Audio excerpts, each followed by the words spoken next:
नमस्कार। आकाशवाणी से विश्व दर्पण के साथ मैं विशाल शर्मा।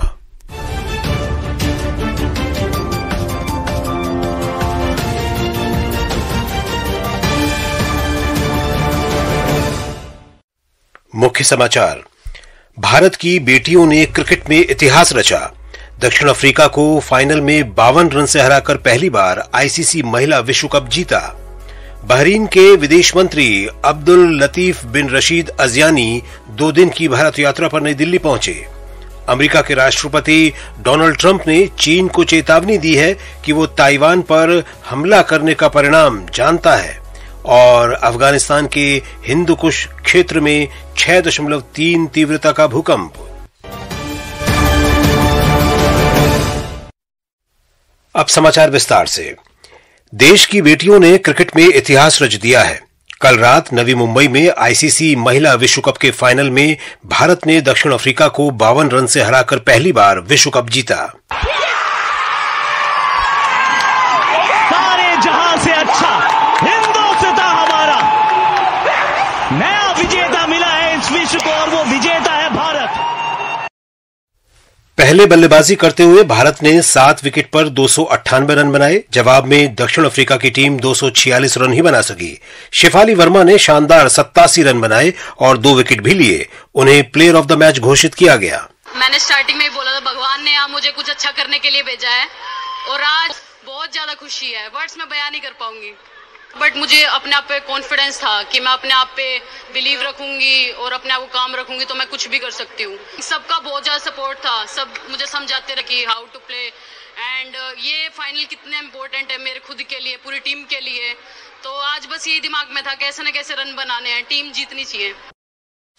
फाइनल में 5 विकेट लेने वाली और पूरे टूर्नामेंट में शानदार प्रदर्शन करने वाली दीप्ति शर्मा को प्लेयर ऑफ द टूर्नामेंट का खिताब मिला। ये फाइनल रिजल्ट के बाद अभी ये ऐसा लग रहा है लाइक अ ड्रीम, अभी ऐसे, क्योंकि वो इमोशन जो है उससे अभी हम निकल नहीं पा रहे हैं। मैंने फाइनल में एक ऐसा कंट्रीब्यूट किया जो कि वर्ल्ड कप का फाइनल था। काफी अच्छा लग रहा है इस फीलिंग को लेकर। हमेशा हमने यही सोचा है कि मैच से हम कैसे टेक अवेज ले सकते हैं, चाहे जितना भी पॉजिटिव हो। मेरे को चैलेंजेस अच्छे लगते हैं, तो आज अगेन वही चीज मिली कि मेरे हाथ में बॉल था और बैट था। सबसे अच्छा मोमेंट और इस स्टेज पे जाके एज एन ऑलराउंडर परफॉर्म करना फॉर योर टीम से अमेजिंग नहीं हो सकता। कप्तान हरमनप्रीत कौर ने जीत पर प्रसन्नता व्यक्त करते हुए कहा कि पूरी टीम रणनीति बनाकर खेली। बहुत अच्छा लग रहा है। लास्ट टाइम भी जो सेमीफाइनल ऑस्ट्रेलिया के साथ हुआ था तब भी हमारा यही माइंडसेट था कि फेयरलेस क्रिकेट खेलनी है, और आज भी यही माइंडसेट था कि we have to be very fearless and very calculative, and we exactly did the same thing कि हम लोग बहुत कैलकुलेटिव थे और we all played fearless cricket. राष्ट्रपति द्रौपदी मुर्मू, उपराष्ट्रपति सीपी राधाकृष्णन और प्रधानमंत्री नरेंद्र मोदी ने विश्व कप जीतने पर भारतीय टीम को बधाई दी है। राष्ट्रपति ने कहा कि भारतीय टीम को प्रतिभा और प्रदर्शन के अनुरूप परिणाम मिला और ये ऐतिहासिक उपलब्धि महिला क्रिकेट को और अधिक ऊंचाई पर ले जाएगी। उपराष्ट्रपति ने कहा कि भारतीय टीम की लगन, कौशल और अदम्य उत्साह ने देश का नाम ऊंचा किया है। प्रधानमंत्री ने कहा कि भारत की पूरी टीम का प्रदर्शन अद्भुत कौशल और आत्मविश्वास से भरपूर रहा। लोकसभा अध्यक्ष ओम बिरला ने भी बधाई देते हुए कहा कि भारतीय टीम ने पूरे देश का दिल जीता है। गृह मंत्री अमित शाह ने इस जीत को समग्र राष्ट्र के लिए गौरव का क्षण बताया। भारतीय टीम की उपलब्धि पर पूरे देश में जश्न का माहौल है। इससे पहले 2 बार भारतीय महिला टीम फाइनल में पहुंची थी, लेकिन इतिहास 2025 में रचा गया। विदेश राज्य मंत्री पवित्रा मार्गरीटा आज से इक्वाडोर, बोलीविया और क्यूबा की यात्रा पर जाएंगी। उनके इन देशों के राजनीतिक नेतृत्व से मिलने, आपसी हितों के मुद्दों पर चर्चा करने और द्विपक्षीय संबंधों में प्रगति की समीक्षा करने की उम्मीद है। यात्रा के दौरान श्रीमती मार्गरीटा का व्यापार और भारतीय समुदाय के प्रतिनिधियों से भी बातचीत का कार्यक्रम है। विश्व दर्पण समाचार आकाशवाणी से प्रसारित किए जा रहे हैं। ताजा समाचार जानने के लिए आप हमारे social media handle x@AIR News Hindi को फॉलो कर सकते हैं।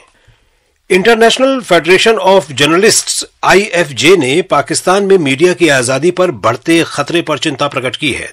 पेरिस में Pakistan federal union of journalists के साथ बैठक में IFJ के अध्यक्ष डोमिनिक प्राडाली और महासचिव एंथनी बेलांगर ने पत्रकारों की लक्षित हत्याओं, उत्पीड़न, जबरन छटनी और अघोषित सेंसरशिप की निंदा की। IFJ के अध्यक्ष ने इलेक्ट्रॉनिक अपराध निवारण अधिनियम की भी आलोचना की, जिसके अंतर्गत पाकिस्तान में पत्रकारों के नाम मामले दर्ज किए जाते हैं। IFJ के नेताओं ने पाकिस्तान के राष्ट्रपति, प्रधानमंत्री और शीर्ष न्यायाधीश से तत्काल कार्रवाई करने का अनुरोध किया। उन्होंने चेतावनी दी कि लगातार निष्क्रियता के कारण संयुक्त राष्ट्र से हस्तक्षेप का अनुरोध किया जा सकता है। फ्रीडम नेटवर्क की वार्षिक दंड मुक्ति रिपोर्ट 2025 में पाकिस्तान की राजधानी इस्लामाबाद और पंजाब प्रांत को देश में पत्रकारों के लिए सबसे खतरनाक स्थान बताया गया है। पिछले वर्ष की तुलना में 2025 में उल्लंघनों में लगभग 60% की वृद्धि हुई है। विश्व दर्पण के लिए आनंद पाठक। बहरीन के विदेश मंत्री अब्दुल लतीफ बिन रशीद अज़यानी 2 दिन की भारत यात्रा पर कल रात नई दिल्ली पहुंचे। दिल्ली में वे विदेश मंत्री डॉक्टर एस जयशंकर से मिलेंगे। विदेश मंत्रालय ने सोशल मीडिया पोस्ट में बताया कि दोनों नेता भारत बहरीन संयुक्त उच्चायोग की 5वीं बैठक की सह अध्यक्षता करेंगे। मंत्रालय ने कहा कि ये यात्रा भारत बहरीन संबंधों को और प्रगाढ़ करने का अवसर है। अमेरिका के राष्ट्रपति डोनाल्ड ट्रंप ने चीन को चेतावनी दी है कि वो ताइवान पर हमला करने का परिणाम जानता है। उन्होंने कहा कि चीन के राष्ट्रपति शी जिनपिंग पूरी स्थिति अच्छी तरह समझते हैं। राष्ट्रपति शी जिनपिंग के साथ बैठक के बाद एक साक्षात्कार में श्री ट्रंप ने बताया कि बैठक में ताइवान का मुद्दा नहीं उठाया गया। उन्होंने कहा कि राष्ट्रपति शी जिनपिंग ने इस मुद्दे को नहीं उठाया क्योंकि जवाब वे जानते हैं। उन्होंने दावा किया कि उनके राष्ट्रपति रहते ताइवान के खिलाफ कार्रवाई करने से चीन बचता रहा है क्योंकि परिणामों से वो अवगत है। अफगानिस्तान के हिंदुकुश क्षेत्र में कल रात 6.3 तीव्रता का शक्तिशाली भूकंप आया। अमरीकी भूगर्भ सर्वेक्षण के अनुसार भूकंप का केंद्र मजार शरीफ शहर के पास खोल्म क्षेत्र था।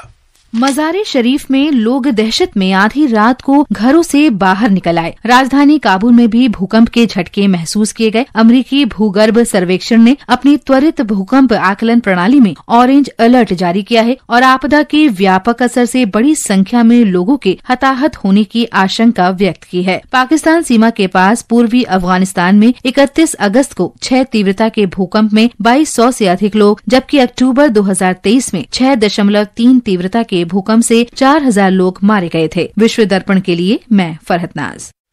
भारत ने मलेरिया, डेंगू और लीशमैनियासिस जैसी वेक्टर जनित बीमारियों से निपटने में मदद के लिए अफगानिस्तान को 16 टन से अधिक दवाइयां पहुंचाई हैं। तालिबान के प्रवक्ता शराफत जमा ने कहा कि इन दवाइयों और डायग्नोस्टिक किट से अफगानिस्तान के राष्ट्रीय मलेरिया और अन्य वेक्टर जनित रोग निवारण कार्यक्रमों में मदद मिलेगी। ये सहायता अफगानिस्तान के लिए भारत की लंबी दोस्ती और विकासात्मक समर्थन का प्रमाण है। अफगानिस्तान के लोक स्वास्थ्य मंत्रालय ने भारत सरकार की समय पर और बहुमूल्य मदद के लिए धन्यवाद व्यक्त किया है। मंत्रालय ने कहा कि ये दवाइयां और डायग्नोस्टिक किट सार्वजनिक बुनियादी स्वास्थ्य ढांचे में सुधार और विशेष रूप से कमजोर तथा उच्च जोखिम वाले समुदायों में रोग नियंत्रण सुनिश्चित करने की दिशा में एक महत्वपूर्ण कदम है। काबुल को यह चिकित्सा सहायता अफगानिस्तान के विदेश मंत्री मावलवी अमीर खान मुत्ताकी की हाल ही में नई दिल्ली यात्रा के बाद मिली है। विश्व दर्पण के लिए मैं मृगनयनी पांडे। रूस की नई परमाणु पनडुब्बी खाबरोवस्क का जलावतरण हो गया है। ये पनडुब्बी अंतर्देशीय परमाणु ड्रोन पोसाइडन को ले जाने के लिए तैयार की गई है। इसे डूम्सडे मिसाइल भी कहा जाता है। ये विश्व में कहीं भी भारी विनाश कर सकती है। रूस के रक्षा मंत्री आंद्रेई बेलोसोव ने नौसेना प्रमुख एडमिरल अलेक्जेंडर मोइसेव और अन्य शीर्ष जहाज निर्माण अधिकारियों की उपस्थिति में खाबरोवस्क का औपचारिक रूप से जलावतरण किया। श्री बेलोसोव ने रूस की नौसेना के लिए इसे महत्वपूर्ण क्षण बताया। और अब अंत में मुख्य समाचार एक बार फिर। भारत की बेटियों ने क्रिकेट में इतिहास रचा। दक्षिण अफ्रीका को फाइनल में 52 रन से हराकर पहली बार आईसीसी महिला विश्व कप जीता। बहरीन के विदेश मंत्री अब्दुल लतीफ बिन रशीद अज़यानी 2 दिन की भारत यात्रा पर नई दिल्ली पहुंचे। अमेरिका के राष्ट्रपति डोनाल्ड ट्रंप ने चीन को चेतावनी दी है कि वो ताइवान पर हमला करने का परिणाम जानता है। और अफगानिस्तान के हिंदुकुश क्षेत्र में 6.3 तीव्रता का भूकंप। इसके साथ ही विश्व दर्पण का ये अंक समाप्त हुआ। नमस्कार।